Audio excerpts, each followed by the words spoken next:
Galera eta minek sortutako 11 dolu prozeso bizitzen da gure ikastetxetan.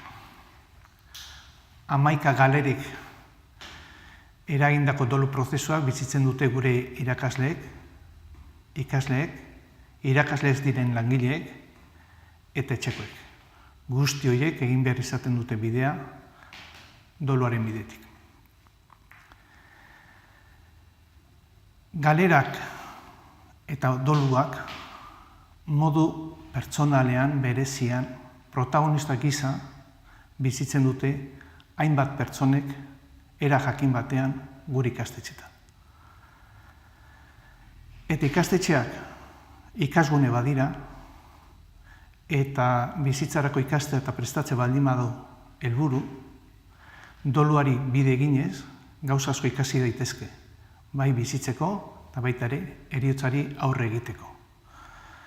Baina ikasgai guztiak esanguratsuak eta baliagarriak izan daitezen prestatu eta planifikatu behar baldin badira, hoe bezalaxe planifikatu eta prestatu behar dira baita ere dolu prozesuak. Gure ikastetxetan dolua bizitzen dutenekin, empatiaren bidez, bereiekin gertu izanik, bereien ondoan izanik, aintzakotzat hartuz, bereien lekuan jarriz, elkartasunean eta dizkidetasunean. Doluari aurre egiten dugu, doluaz ikasten dugu, doluaren prozesuan aurre egiten dugu, eta doluaz jabetzen gara.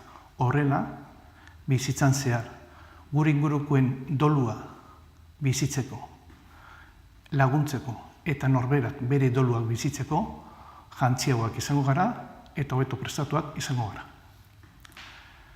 Guzti honen eredu, aurkezten dugu bai ikastaro hau eta bai ponentzia hauek.